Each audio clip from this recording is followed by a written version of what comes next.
আসসালামু আলাইকুম। Audio book by Shaon চ্যানেলে আপনাকে স্বাগতম। আজকে আপনাদের পড়ে শোনাব নারায়ণ গঙ্গোপাধ্যায়ের লেখা একটি ছোট গল্প, ডিম। যারা এখনও অডিও বুক বাই শাওন চ্যানেলটি সাবস্ক্রাইব করেননি, অনুরোধ থাকবে চ্যানেলটি সাবস্ক্রাইব করে বেল আইকনটি অন করে দিবেন। বরাবরের মতোই গল্প পাঠে আমি মোহাম্মদ মেহেদি হাসান। তাহলে শুনতে থাকুন নারায়ণ গঙ্গোপাধ্যায়ের লেখা ডিম।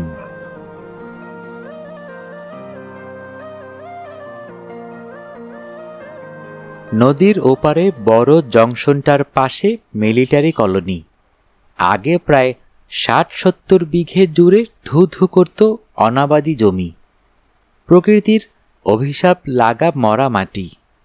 ধান পাট দূরে থাক, এক মুঠো কলাই বুনেও ওখান থেকে কেউ ঘরে তুলতে পারত না।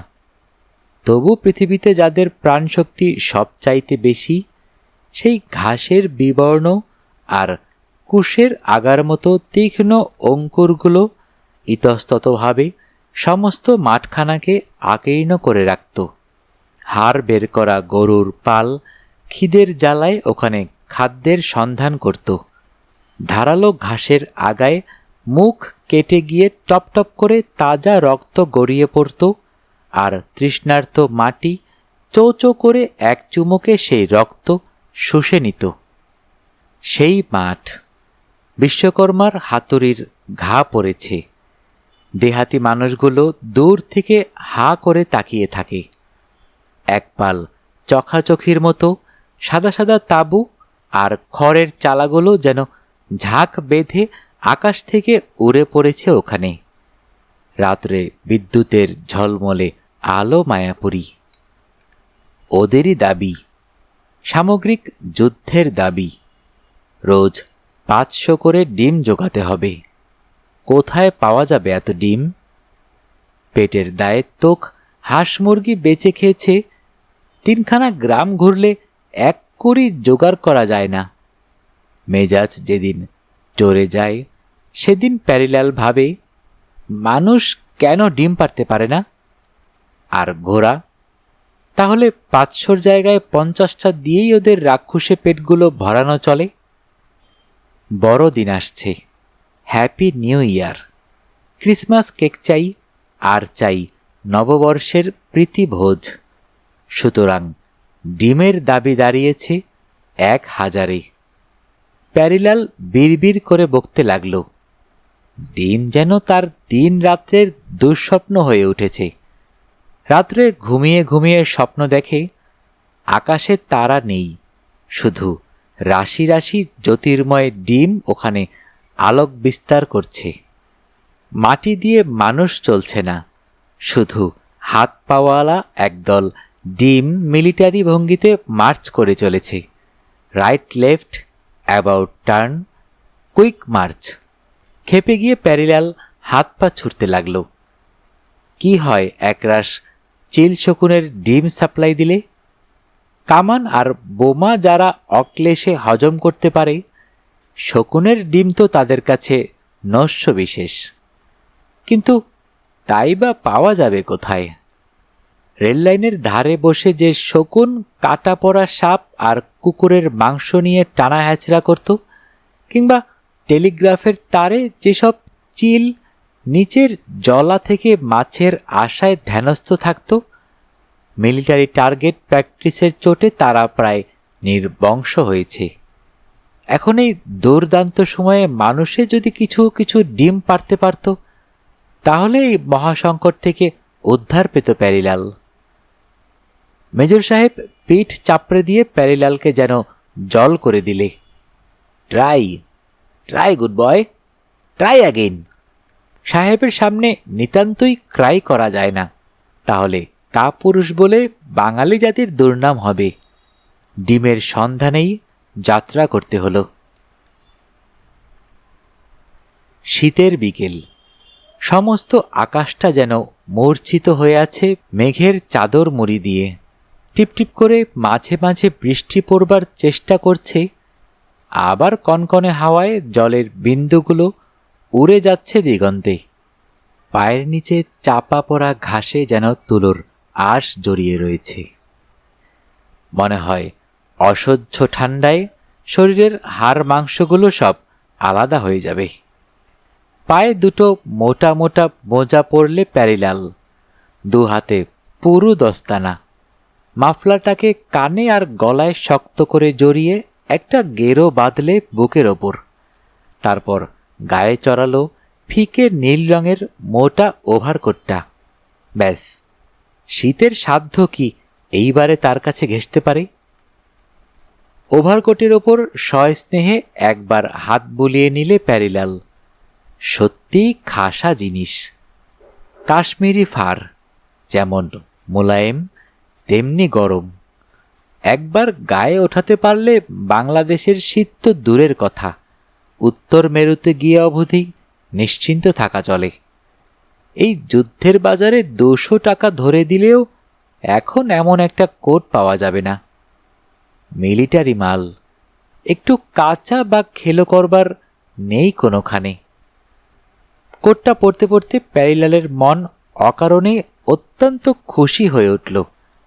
জীবনে কোনো দুঃখই অবিমিশ্র নয়, সব কিছু বিড়ম্বনারই সান্ত্বনা আছে একটা। মেজর সাহেবের বিশ্বগ্রাসী ডিমের ক্ষুধা তাকে বিব্রত করে তোলে বটে, কিন্তু এ কথাটাও কোনো মতে ভুললে চলবে না যে এই কোটটা তিনিই তাকে বকশিস করেছেন। তার কাছে প্যারিলালের কৃতজ্ঞ থাকা উচিত। কিন্তু কোথায় ডিম? আলাদিনের আশ্চর্য প্রতিবের দৈত্যটা যদি এখন তার সামনে এসে দাঁড়ায়, তাহলে একটি মাত্র প্রার্থনাই তার করবার আছে। ঐশ্বর্য নয়, ধন সম্পত্তি নয়, চীন দেশের বোচা নাক রাজকন্যাও নয়। ডিম দাও প্রভু, ডিম দাও। জোগাড় করতে না পারো, পেরে দাও।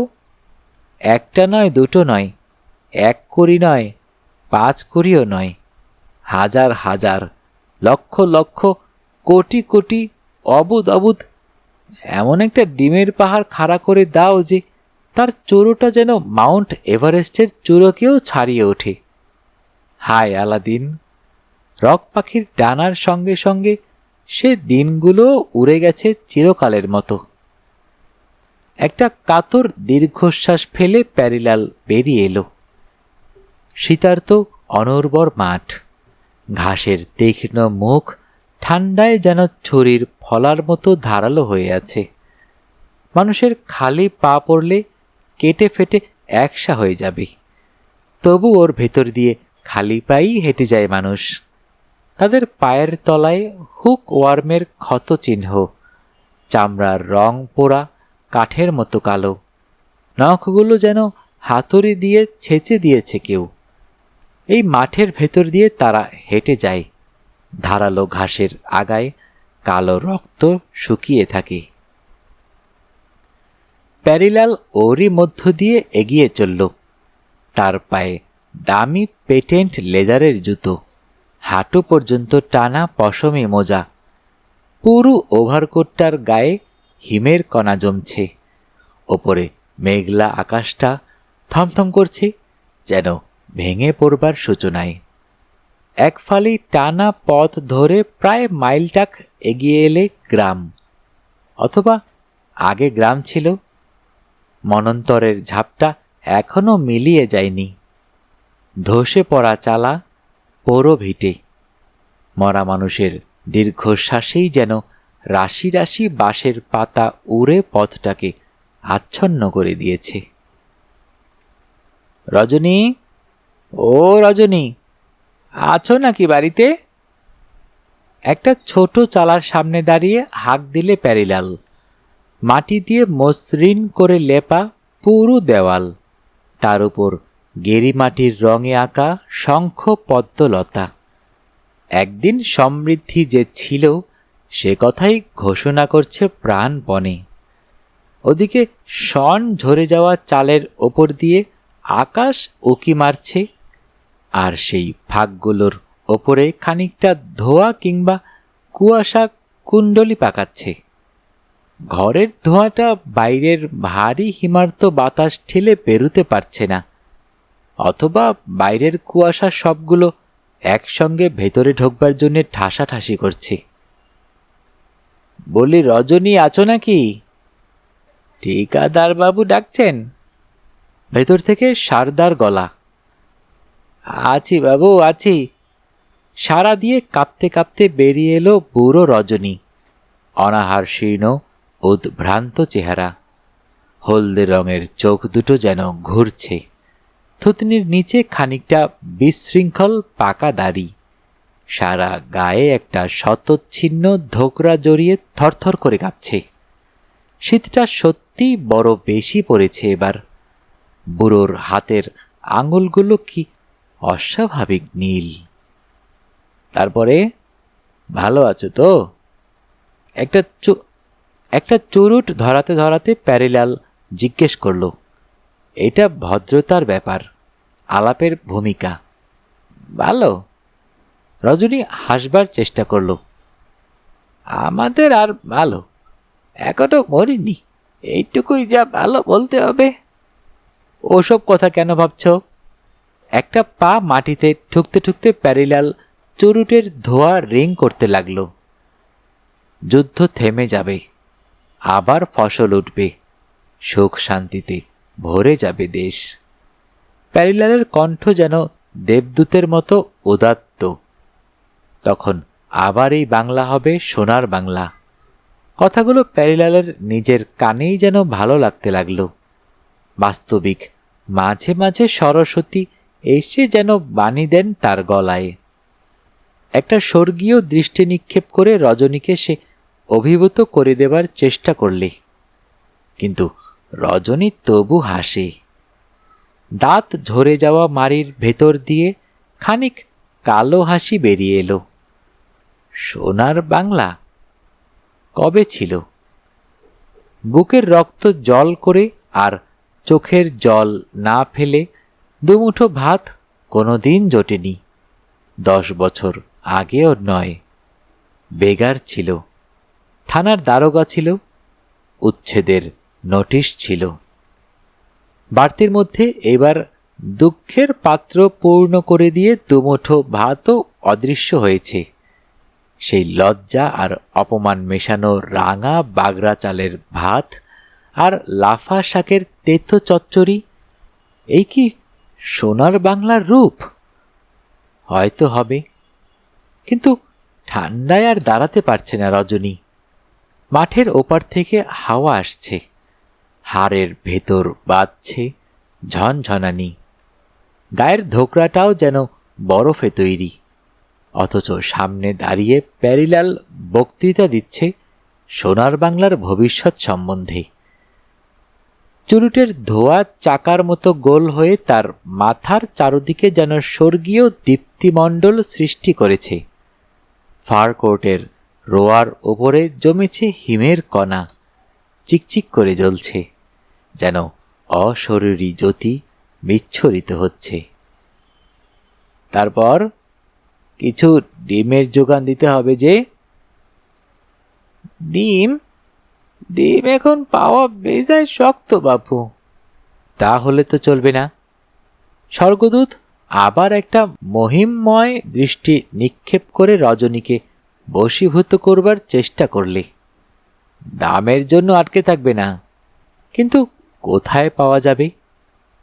দাঁতে দাঁতে ঠকঠক করে বাজিয়ে রজনী বললে, আর যে শীত, ঘর থেকে বেরোতে গেলে হাত পা যেন পেটে যায়, বৃষ্টিও পড়ছে। ওই তো, প্যারিলাল ভঙ্গি করল, গায়ে অত বড় একটা চটের ধোকরা, আবার শীত কিসের রে? বেটারা বাবুয়ানি করেই গেলি। নে, 2.5 টাকা করে ডজন পাবি। কাল অন্তত 3 ডজন জোগাড় করে রাখবি, যেখান থেকে হোক, যেমন করে হোক। কোর্টের জ্যোতির্ময় রোয়াগুলোর দিকে তাকাতে তাকাতে যেন ধোয়া লেগে যায় রজনীর। শরীরের সমস্ত অঙ্গগুলো অসাড় হয়ে এসেছে, চোখের সামনে ঘুরছে ধোয়ার কুণ্ডলী। চেষ্টা করব বাবু। চেষ্টা নয়, চাই চাই, মনে থাকে যেন। ভারী জুতোর শব্দ করে প্যারিলাল চলে গেল। ঘরের মধ্যে সারদা ছেলে মেয়ে নিয়ে বিব্রত হয়ে আছে। বছর 8 ছেলেটার বয়স। ম্যালেরিয়ায় চুষে নিংড়ে খেয়েছে তাকে। পেটের পিলেটা এমন ফুলেছে যে আশঙ্কা হয় একদিন ওটা তাকে হাওয়ায় উড়িয়ে নিয়ে যাবে। ক্যালসিয়ামের অভাবে অপুষ্ট হাড়গুলো প্যাকাটির মতো শীর্ণ। হঠাৎ একটুখানি ঘা লাগলে যেন মট করে ভেঙে যেতে পারে। একটা ছেঁড়া চট জড়িয়ে সেও থরথর করে কাঁপছে। মাঝে মাঝে মাটির একটা মালসা থেকে খানিক শুকনো ভাত থাবায় থাবায় মুখে পড়ছে। ম্যালেরিয়ায় পথ্যই বটে। কঙ্কালসার বুকের মধ্যে কাশছে মেয়েটা। মায়ের বুক শুকনো, চুষলে দুধ তো দূরে থাক, এক বিন্দু রক্ত বেরিয়ে আসে না বোধ করি। ছেঁড়া কাপড়ের আঁচলে সারদার শীত কাটছে না, তবু গায়ের গরম দিয়ে সে কোনো মতে মেয়েটাকে বাঁচিয়ে রাখবার চেষ্টা করছে। রজনীর পুত্রবধূ সারদা। ছেলে নিবারণ শহরে গেছে রিক্সা টানতে। আধিতে যা পেয়েছিল তাতে দুদিনও পেট চলে না, তাই শহর তাকে টেনে নিয়ে গেছে আজ 2 মাস। এ পর্যন্ত কোনো খবর নেই। ঘরে ঢুকে একটা বিড়ি ধরালো রজনী। ধোকরার নিচে পড়লে ছেঁড়া জামাটা, তবু শীত কাটে। 1 মালসা আগুন করবি বউ? শীতে যে জমে গেলাম। আগুন কি দিয়ে জ্বালব? সারদা ঝলসে উঠল। ওই তো খড়ি আছে, খুঁটে আছে। খড়ি আছে, খুঁটে আছে? সারদা ভেঙচে উঠল। শ্বশুরের সম্মান রাখবার মতো গলার আওয়াজটা তার নয়। দিনে সব পুড়িয়ে শেষ করে দিলে রাত্রিরে কি হবে তখন? বাচ্চা কাচ্চাগুলো একটাও বাঁচবে না। দুর্বল স্থবির দেহে যতটা সম্ভব শিখায়িত হয়ে উঠবার চেষ্টা করলে রজনী। কেন বসে বসে নবাবী না করলে চলে না? 2টো খড়ি কুড়িয়ে রাখতে পারিস নে আরামজাদি? ভাঙা কাসরের মতো গলায় অদ্ভুত স্বরে চেঁচিয়ে উঠল সারদা, যেন প্রেতিনীর আর্তনাদ। খড়ি? খড়ি আকাশ থেকে বৃষ্টি হয়, তাই না? তুমি বললে চিতে দেবার জন্য খড়ি করিয়ে রাখব। বটে। অসহ্য ক্রোধে রজনী কাঁপতে লাগল। একটা কিছু করে ফেলবে, একটা কোনো ভয়ানক কাণ্ড। কিন্তু কিছুই করলে না। শুধু ধোকরাটা গায়ে জড়িয়ে শিথিল গতিতে দরজা ঠেলে বেরিয়ে গেল। এখন কোথায় চললে আবার? মরতে। রজনী চলে গেল। দরজার ওপার থেকে বললে, চিতার কাঠ জোগাড় করে রাখিস। বাইরে শীত পাথরের মতো পৃথিবীর বুকে চেপে বসেছে। মেঘলা আকাশে ধোয়ার মতো আরও মেঘ জমে উঠছে। পাণ্ডুর অন্ধকার যেন ছড়িয়ে পড়ছে চারদিকে। আড়ষ্ট পায়ে রজনী এগিয়ে চলল। ফাটা পা থেকে রক্ত চুইয়ে চুইয়ে পড়তে লাগল ক্ষুধার্ত বন্ধা মাটিতে। রজনী ফিরল যখন, তখন সন্ধ্যা প্রায় ঘনিয়েছে। সন্ধান বৃথা হয়নি। 3খানা গ্রাম ঘুরে 2 কুড়ি ডিম জোগাড় হয়েছে। ঠিকাদার বাবুর নামের মহিমা আছে। হাঁস মুরগিগুলো পর্যন্ত খুশি হয়ে ডিম পাড়তে লেগে গেল যেন। হাঁস মুরগিগুলো পর্যন্ত খুশি হয়ে ডিম পাড়তে লেগে যায় যেন। ডজন প্রতি 3 গন্ডা পয়সাও যদি প্যারিলাল তাকে কমিশন দেয়, তাহলে কমসে কম অন্তত 10 আনাতে এসে দাঁড়াতো। 10 আনা পয়সা, 3-4টি প্রাণীর একবেলার খোরাক। প্যারিলালের অনুগ্রহ আছে, তার উপরে অস্বীকার করলে অধর্ম হবে। মাঝে মাঝে বাঁকা চোখে সারদার দিকে তাকায়, তা নইলে আপত্তি করবার বিশেষ কিছুই ছিল না। কিন্তু 10 আনা পয়সা, তার জন্যে অনেকখানি খেসারত দিতে হয়েছে। পা দুটো জমে অসাড় হয়ে আছে। শুধু ফাটা জায়গাগুলো থেকে এক একটা তীব্র জ্বালা বিদ্যুৎ চমকের মতো শিউরে দিচ্ছে সমস্ত শরীরকে। ঠান্ডায় নাক দিয়ে জল পড়ে মুখটাকে ভাসিয়ে দিয়েছে, তার সঙ্গে চোখের জলও হয়তো মিশে রয়েছে খানিকটা। ঘরে ঢুকেই কিন্তু মনটা খুশি হয়ে উঠল। গনগনে আগুন জ্বালিয়েছে সারদা। বাইরের জগতের শীত জর্জর নিষ্ঠুরতার হাত থেকে যেন স্বর্গলোকে প্রবেশ। একটু আগেকার কুস্ত্রী কলহের কথা মনেও রইল না। লোভীর মতো আগুনের পাশে বসে পা দুটোকে মেলে দিলে রক্তিম শিখাগুলোর ওপরে টকটকে লাল আগুন, রক্তের মতো রং। মানুষের বুক থেকে যে রক্ত শুকিয়ে গেছে তা রূপায়িত হয়েছে আগুনে। সমস্ত ঘরটা লাল ছায়ায় আচ্ছন্ন হয়ে গেছে। সারদার মুখটাকে দেখাচ্ছে অদ্ভুত আর অপরিচিত। পা দুটোকে আগুনের ওপর ধরে দিয়ে চুপ করে বসে রইল রজনী। অন্য সময় হলে পুরে ফোসকা পড়ে যেত, কিন্তু এখন এত বড় আগুনটাকেও যেন মনে হচ্ছে যথেষ্ট গরম নয়। সারদা জিজ্ঞেস করল আস্তে আস্তে, পেলে ডিম? হ্যাঁ, দো করি। ভালো করে রেখে দে, সকালে ঠিকাদারকে দিতে হবে, 10 আনা পয়সা মিলবে। ম্যালেরিয়া জীর্ণ ছেলেটা এক কোণ থেকে ঘ্যান ঘ্যান করে উঠল, মা, আমি ডিম খাবো। খবরদার, খবরদার!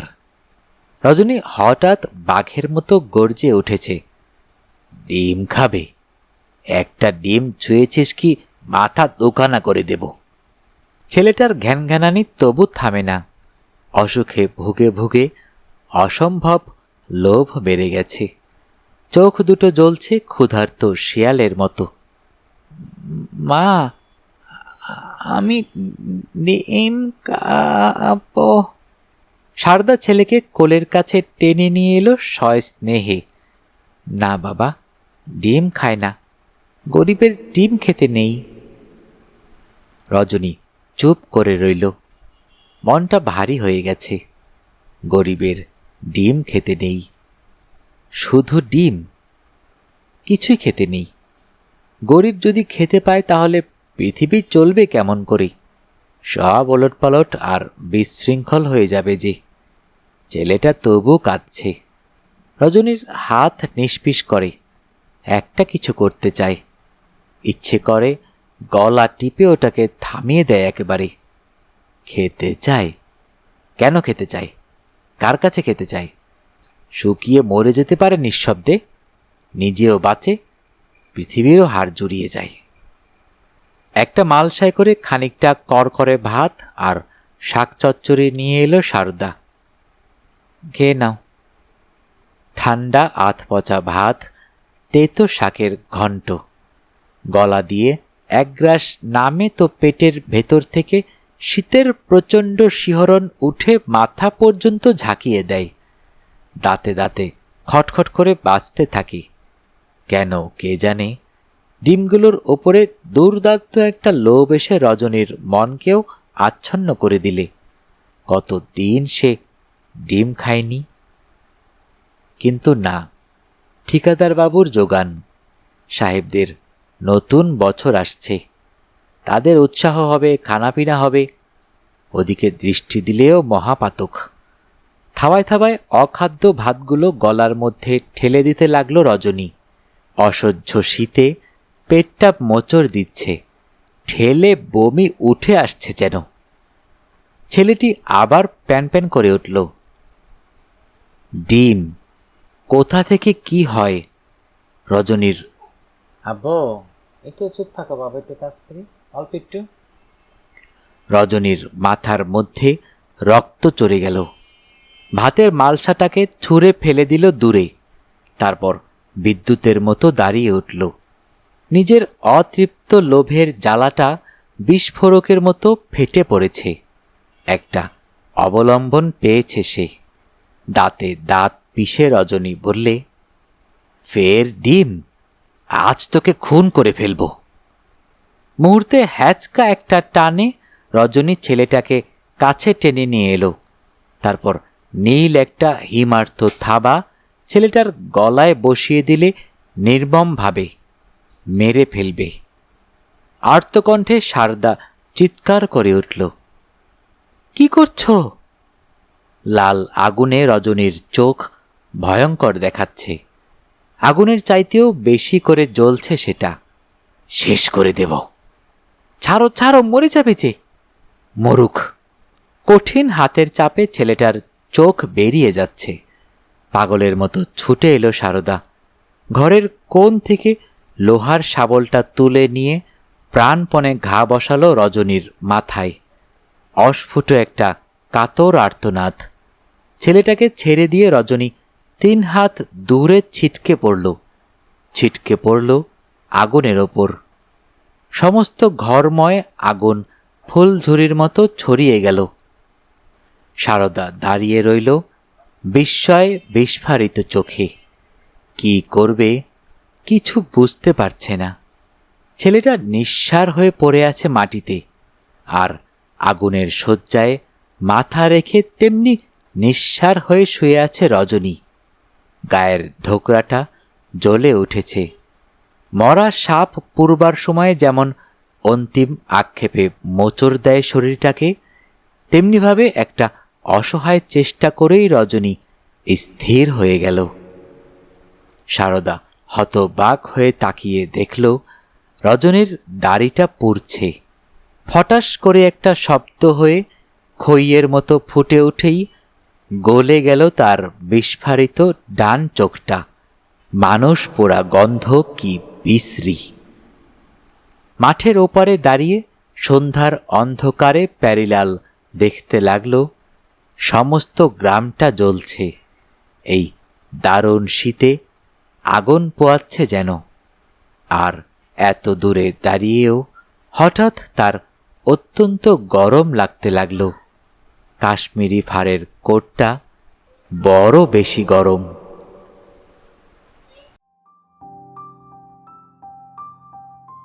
শুনতে শুনতে শেষ হয়ে গেল আমাদের আজকের গল্প। যারা এখনও অডিও বুক বাই সাউন্ড চ্যানেলটি সাবস্ক্রাইব করেননি, অনুরোধ থাকবে চ্যানেলটি সাবস্ক্রাইব করে বেল আইকনটি অন করে দিবেন। সবাই ভালো থাকবেন, সুস্থ থাকবেন এবং বেশি বেশি করে বই পড়বেন, কারণ বইয়ের চেয়ে ভালো বন্ধু আর হয় না।